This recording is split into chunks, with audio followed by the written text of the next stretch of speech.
জি 24 ঘন্টায় 5:05 নিয়ে আমি সব্যসাচী শুরু করছি জ্যাক অলিবল স্টুডিও থেকে।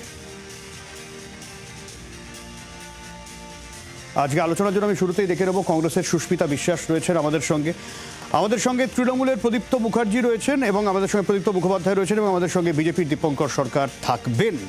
আমি আজকে যে বিষয় নিয়ে আলোচনা করব, মতুয়া মহাসংঘের কয়েকজন প্রতিনিধি দল আজকে রাহুল গান্ধীর সঙ্গে সাক্ষাৎ করেছেন। মোটামুটি 10 মিনিটের একটা কথাবার্তা হয়েছে এবং পরে আরও বৈঠক হবে, এরকম একটা বিষয়ের সামনে এসেছে। এই জায়গায় দাঁড়িয়ে এরকম একটা জল্পনা চলছে, তাহলে কোথাও গিয়ে কি মতুয়া মহল তৃণমূলের থেকে তো কিছুটা তারা মুখ সরিয়েছিল, বিজেপির থেকেও তারা মুখ সরাচ্ছে কেন? ঠাকুর বাড়িতে দ্বন্দ্ব কিনা? আগে যেরকম শান্তনু ঠাকুর এবং মমতা বালা ঠাকুরের মধ্যে দ্বন্দ্ব ছিল, এখন শান্তনু ঠাকুরের সঙ্গে তার দাদার দ্বন্দ্ব। এই জায়গা থেকে আমি শুরুতে সুস্মিতাদিকে সরাসরি একটা প্রশ্ন করি। সুস্মিতাদি, একটা হাওয়া বাতাসে ঘুরছে, মানে আমি সত্যি কি মিথ্যে জানি না, ওখানকার মানে লোকজন রাজনৈতিক মহলে খুব বলছে সুব্রত ঠাকুর কংগ্রেসে যোগ দিচ্ছেন। দেখুন, এরকম কোনো কথা আমরা শুনিনি এবং এরকম কোনো কথা আমাদের কাছে আসেনি। যদি এরকম কোনো ঘটনা হয়, আমার মনে হয় নিশ্চয়ই দলগতভাবে সেটা জানানো হবে এবং সেটা দলের সিদ্ধান্ত এবং দল সেটা জানাবে, সেটা আমরা বলতে পারছি না এখন। এবং সবচেয়ে বড় কথা হচ্ছে, আপনি যে কথাটা আজকে বললেন, সুব্রত ঠাকুর জয়েন করছে না শান্তনু ঠাকুর জয়েন করছে, এটা বড় কথা নয়। বিষয়টা হচ্ছে আজকের দিনে দাঁড়িয়ে এইটা বুঝতে পেরে গেছে মতুয়া সংঘের লোকেরা যে রাহুল গান্ধী একমাত্র বিজেপির মানে বিরুদ্ধে লড়াই করার মতো একমাত্র মুখ। এই যে আজকে এসআইআর নিয়ে যে সারা ভারতবর্ষ জুড়ে যে একটা আলোড়ন উঠেছে এবং বিহারে আজকে ভোটাধিকারের জন্য যে মানে যাত্রা রাহুল গান্ধী করছে, সেই যাত্রায় যে সাড়া মিলেছে তাতে পরিষ্কার বোঝা যাচ্ছে রাহুল গান্ধী একমাত্র বিকল্প যে কিনা এই এসআইআর এর থেকে মানুষকে মুক্তি দিতে পারে। সেটা আপনি সর্বভারতীয় রাজনীতির কথা বলছেন। না, সর্বভারতীয় পশ্চিমবঙ্গের রাজনীতিতে মতুয়া সংঘের তো দুটো পক্ষেরই উপর থেকে ভরসা উঠে গেছে। আজকে সুব্রত ঠাকুর এবং শান্তনু ঠাকুর দুই ভাই কে উত্তরাধিকারী হবে তাই নিয়ে লড়াই, তাই নিয়ে চলে গেল জেঠিমার কাছে, মমতা বালা ঠাকুরের কাছে। শান্তনু ঠাকুর বিজেপির প্রতিমন্ত্রী, আবার মমতা বালা ঠাকুর হচ্ছে তৃণমূলের সাংসদ। তাহলে আপনি কি বলবেন? তৃণমূল এবং বিজেপি উভয়ের কাছ থেকে দুটো ফুল, এই যে আপনারা বারে বারে দিচ্ছেন, দুটো ফুলের থেকে মুখ সরিয়েছে, কারণ এরা তিতিবিরক্ত হয়ে গেছে মতুয়া সংঘের লোকেরা।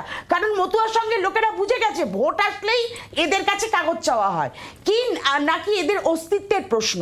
এবং অদ্ভুতভাবে মমতা বালা ঠাকুরের মুখে শুনতে পাচ্ছি যে যখন আমরা শুনলাম যে ঠাকুর দালানে মিটিং করেছে, নাকি কার্ড বিলিয়েছে, মতুয়া কার্ড বিলি করা হয়েছে, সেখানে এরকম অভিযোগ পর্যন্ত এসছে যে এদেরকে নাকি হিন্দু করার প্রচেষ্টা চলছে। আজকে সারা ভারতবর্ষ জুড়ে যখন রাহুল গান্ধী বলছে এই এসআইআরে মানুষকে ভোটাধিকার প্রয়োগ করতে দিতে হবে, মানুষ যাতে ভোটটা দিতে পারে, এবং জাতিগত গণনা, যে জাতিগত গণনার উপরে বারংবার রাহুল গান্ধী প্রাধান্য দিচ্ছে, সেই জাতিগত গণনার এবং এসআইআর, এই দুটো রিজনের জন্য এরা পরিষ্কার ভাবে এখন রাহুল গান্ধীকেই একমাত্র মনে করছে একটা বাঁচার আশ্রয়স্থল। আচ্ছা দীপঙ্কর দা, সুস্মিতা কিন্তু একটা বড়সড় অভিযোগ তুলেন, মানে মতুয়া সম্প্রদায়ের ধর্মীয় সাংস্কৃতিক চরিত্র বদলের চেষ্টা চলছে, তাই তো? এরকমই অভিযোগ। হ্যাঁ হ্যাঁ হ্যাঁ, দীপঙ্কর একদম মমতা বালা ঠাকুরের স্টেটমেন্ট অনুযায়ী, মমতা বালা ঠাকুরের স্টেটমেন্ট অনুযায়ী। দেখুন, আসলে সুস্মিতাদি ঠাকুরনগরের সম্পর্কে তার আইডিয়া তো নেই, সেই জন্য আমি একটা কথা বলি। কারণটা হচ্ছে গিয়ে হরিচাঁদ ঠাকুর এবং দিদি, আমি বলছি শুনুন, আমার আছে কিনা সেটা আমি আপনাকে দেখাবো বলেই বসে আছি। দেখুন, এই যে হরিচাঁদ ঠাকুর এবং শান্তিমাতা, যাদের নিয়ে মতুয়া সম্পর্ক, মতুয়া দর্শন আবর্তিত হয়, তার পরবর্তী প্রজন্ম গুরুচাঁদ ঠাকুর, মুখে বললে হবে না। এবং মতুয়াদের আকর গ্রন্থ হচ্ছে গিয়ে এই যে হরিলীলামৃত। এই সবগুলো না জেনে এখানে এসে যদি বকবক করেন না, তাহলে মনে হবে মতুয়াদের সম্পর্কে মতুয়া পাচ্ছেন এই খবরগুলো? আপনি যখন বিজেপিতে আছেন তখন নাকি যখন তৃণমূলে ছিলেন তখন? একটু বলবেন, আমার কাছে এটাও অজানা। এটা আপনার রাজনৈতিক তত্ত্ব হলো কি? না না, আমার কাছে এটাও অজানা। হরিচাঁদ গুরচাঁদ ঠাকুরের কথা তো হচ্ছে না, বিষয়টা এখন সুব্রত ঠাকুর এবং শান্তনু ঠাকুরকে নিয়ে হচ্ছে। আপনি তো চলে যাচ্ছেন না, হরিচাঁদ ঠাকুর গুরচাঁদ ঠাকুর। মহিলা বলে ডিসঅ্যাডভান্টেজ দেওয়ার চেষ্টা করবেন না, অ্যাডভান্টেজ দিচ্ছেন, ডিসঅ্যাডভান্টেজ করুন। আপনি যখন বলছিলেন তখন আমি কথা বলিনি। মতুয়াদের এই সমস্ত গ্রন্থ এবং এই সমস্ত হচ্ছে মূল কথা, যে জাতির রাজা নেই সে জাতি তা জানেই। তাই মতুয়াদের মূল বিষয় হচ্ছে কি রাজধর্মের সাথে থাকা। আপনি কি জানেন, এই সুস্মিতা বিশ্বাস দিদি জানেন না, 1967 সালে এই পার্লামেন্টে দাঁড়িয়ে, ভারতবর্ষের পার্লামেন্টে দাঁড়িয়ে পিয়ার ঠাকুর, যিনি ঠাকুরনগরের স্রষ্টা, তিনি দাঁড়িয়ে একটা দীর্ঘ বক্তৃতা রেখেছিলেন। সেই বক্তৃতার মূল বিষয় ছিল ওপার বাংলা থেকে আগত হাজার হাজার লক্ষ লক্ষ উদ্বাস্তুদের এই কংগ্রেস সরকার দণ্ডকারণে ছেলে ফেলে দিয়েছিল। তাদেরকে সেই দণ্ডকারণের সেই মাটি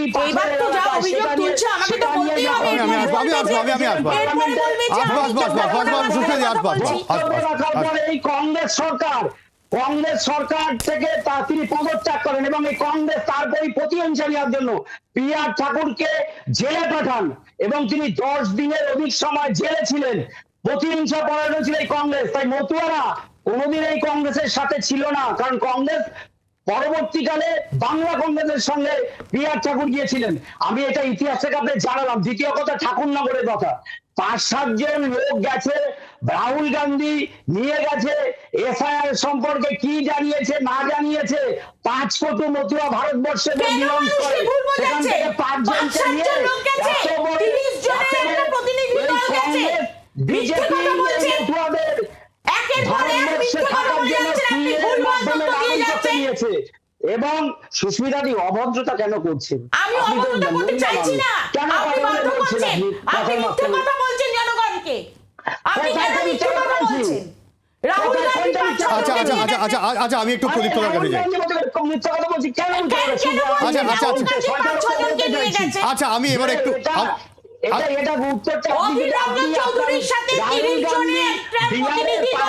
আচ্ছা আমি আসবো দীপঙ্কর দা,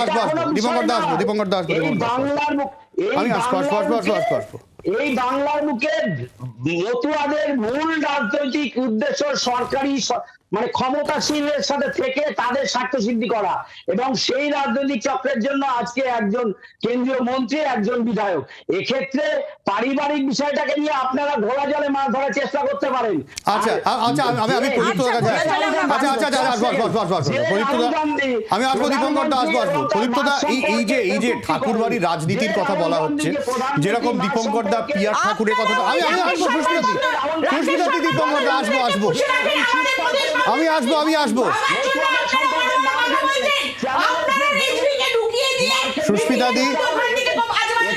সুস্মিতা দি দীপঙ্কর দা আসবো, আমি আসবো। দীপঙ্কর দা আসবো। প্রদীপ্তদা কংগ্রেসের শূন্য থেকে হবে এত মিথ্যা কথা বলে এত চিল্লানি। আচ্ছা প্রদীপ্তদা, আমি একটু যেটা বলি সেটা হচ্ছে, এই যে শান্তনু ঠাকুর, সুব্রত ঠাকুর, মমতা বলা ঠাকুর, মধুপর্ণা ঠাকুর, এই এত রাজনীতির ঘোলা জল, মানে ঘোলা হতেই কি কোথাও গিয়ে মতুয়া সমাজ মনে করছে যে আমার সেই জায়গায় ফিরে যায়? যেমন পিয়ার ঠাকুরের কথা বললেন, কংগ্রেস থেকে যে রাজনীতিকরণের রাজনীতিতে আসা শুরু হয়েছিল, আবার কি ব্যাক টু রুট? না দেখো, রাজনীতিকরণের প্রসঙ্গটা আসছে কেন জানো? তার কারণ নাগরিকতার প্রসঙ্গটা, অর্থাৎ মানুষের অস্তিত্বের প্রসঙ্গটা খুব গুরুত্বপূর্ণ হয়ে যাচ্ছে। আর তোমরা প্রত্যেকেই জানো যে ক্ষমতার সঙ্গে, রাজনীতির সঙ্গে একটা গুরুত্বপূর্ণ প্রসঙ্গ হচ্ছে যে ক্ষমতায় থাকবে সেই হচ্ছে সিদ্ধান্ত গ্রহণের একটা বড় জায়গা পাবে। আমি তোমাকে 2002 সালের পরবর্তীকালীন ঘটনাক্রম বলি। এবং দীপঙ্কর দা নিজেও জানে যে আমি নিজে বনগাঁর বাসিন্দা, আজও বনগাঁর ভোটার, এবং যেখানে আমি ভোটার সেখানে সব থেকে বেশি মতুয়া সম্প্রদায়ের মানুষ থাকেন, ওয়ার্ড নাম্বার 19। ফলে আমি ওদের সঙ্গে বড় হয়েছি, আজও আমার সেই রুটের সম্পর্ক আছে। 2002 সালে SIR হলো, 28 লক্ষ নাম বাদ গেল, পয়েন্ট নাম্বার 1। পয়েন্ট নাম্বার 2, 2004-এ বাজপেয়ীজির নেতৃত্বে নতুন একটা সিটিজেনশিপ অ্যামেন্ডমেন্ট অ্যাক্ট হলো, সেই সময় কপিল ঠাকুরের মাধ্যমে মমতা বালা ঠাকুর প্রমুখরা, তখন এরকম বিজেপি, তৃণমূল, ঠাকুর ছিল না ভাই, একটু ভুল হচ্ছে। না, আমি কি বলছি, সব ভুল সবাই মিলে চিৎকার করলো। আমি এখনো বলিনি পুরো কথাটা। এরা সকলে মিলে সিদ্ধান্ত নিলেন এবং একটা শ্রেণী তারা চলে গেলেন দিল্লিতে, আন্দোলন করলেন যে নাগরিকতার আইনে কিছু একটা গাফিলতি রয়েছে, যে আইনের জন্য আমরা নাগরিক হতে পারছি না। এবার মুশকিল হচ্ছে ভোট কিন্তু তারা দিয়ে দিয়েছেন 2002 সালের পরে।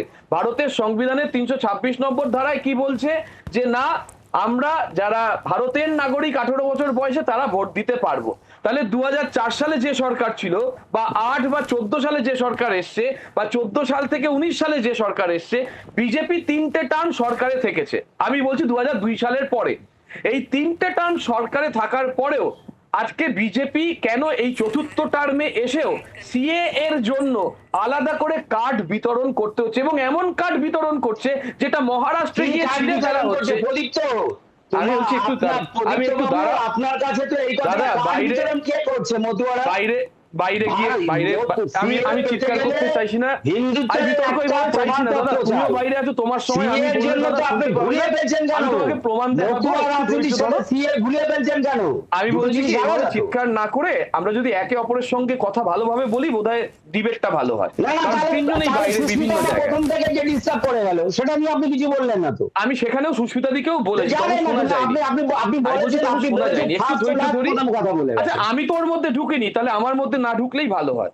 আমি যেটা বলছি যে কার্ড বিতরণ হচ্ছে কি হচ্ছে না, বারাসাত থেকে তো একটুখানি বাগদা, বারাসাত থেকে তো একটুখানি গোবরাহাট, বারাসাত থেকে তো একটুখানি বনগাঁর বিভিন্ন কোণা, একটু ঘুরে এলেই তো হয় যে সেখানে বিভিন্ন ধরনের কার্ড দেওয়া হচ্ছে কিনা। আচ্ছা মহারাষ্ট্রে নয়ন বিশ্বাসকে যে কার্ডটা দেওয়া হয়েছিল সেই কার্ডটা কেন ছিঁড়ে ফেললো, সেই কার্ডটা কেন ছিঁড়ে ফেললো? আমার বক্তব্য হচ্ছে যে দাদা অর্থাৎ দীপঙ্কর সরকার তো আমাদের ভারতের ভোটার, আমাদের পশ্চিমবঙ্গ সরকার একটা সরকারি চাকরির বয়স, অধ্যাপনার বয়স 5 বছর বাড়িয়েছিল তপশিলি জাতি উপজাতির জন্য, দীপঙ্কর দা সেটা জানেন।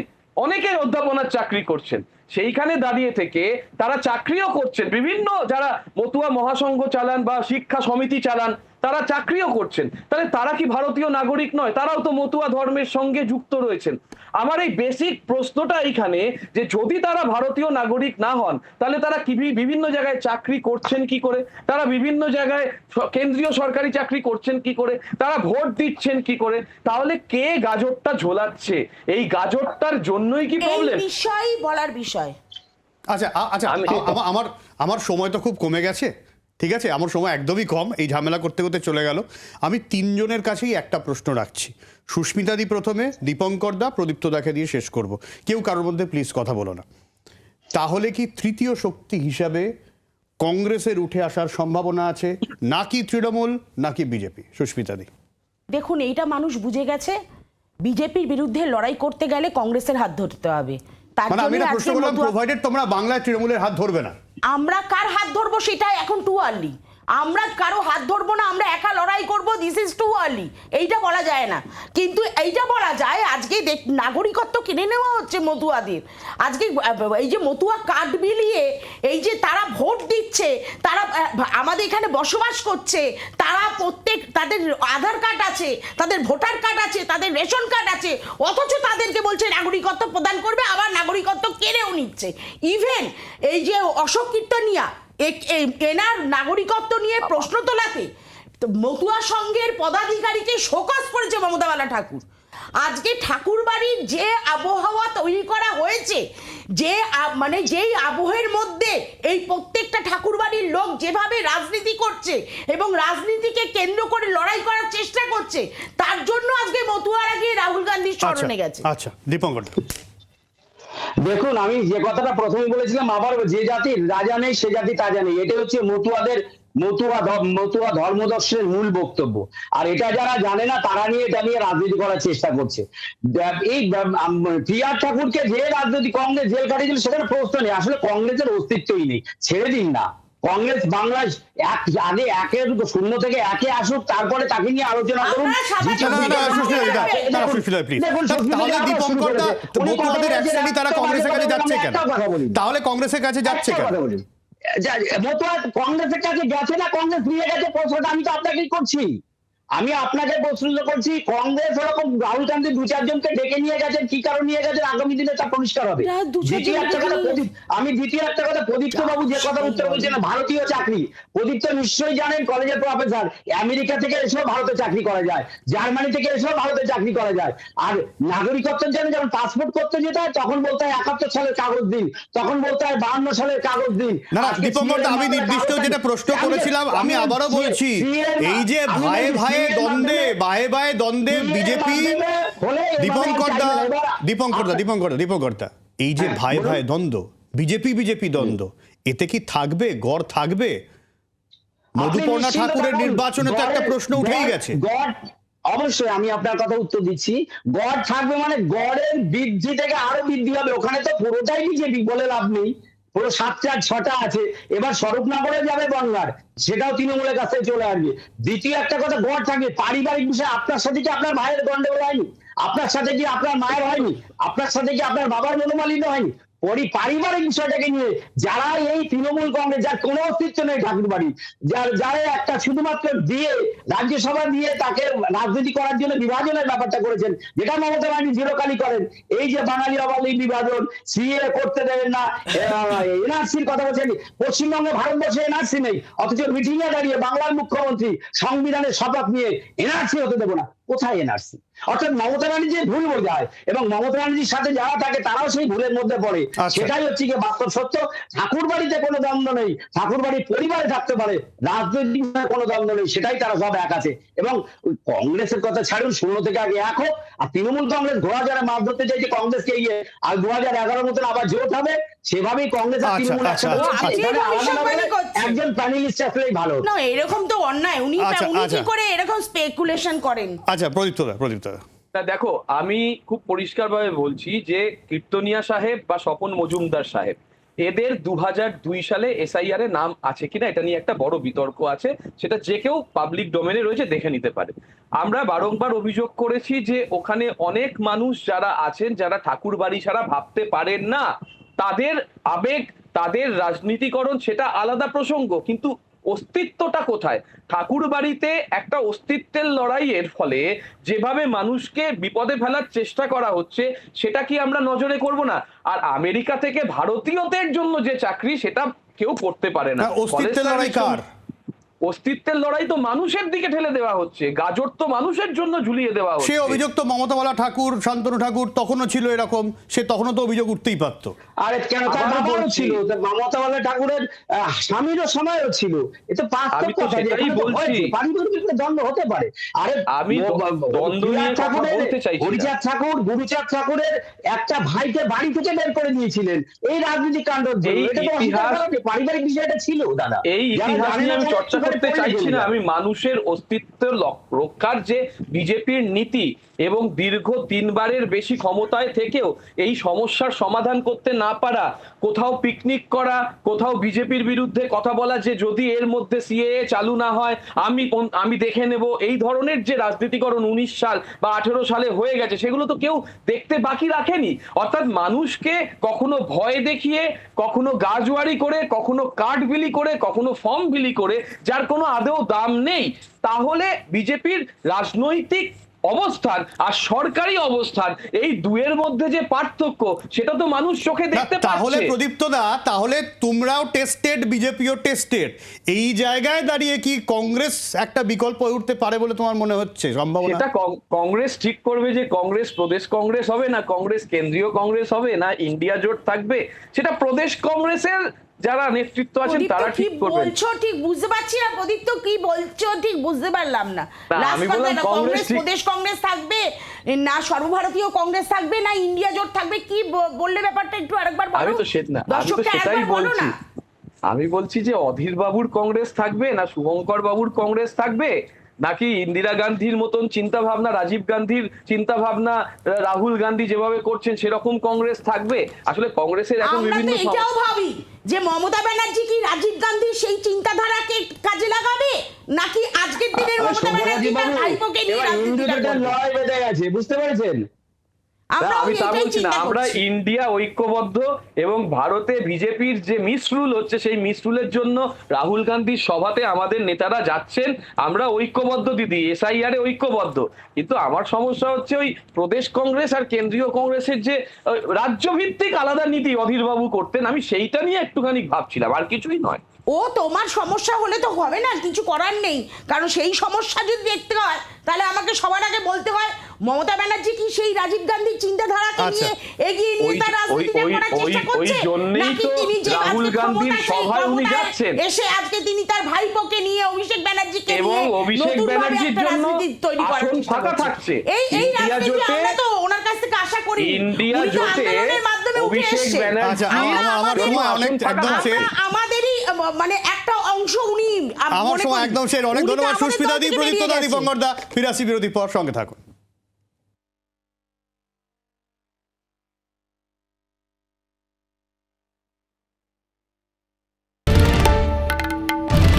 বাংলার আওয়াজ, বাঙালির আবেগ, জি 24 ঘন্টা।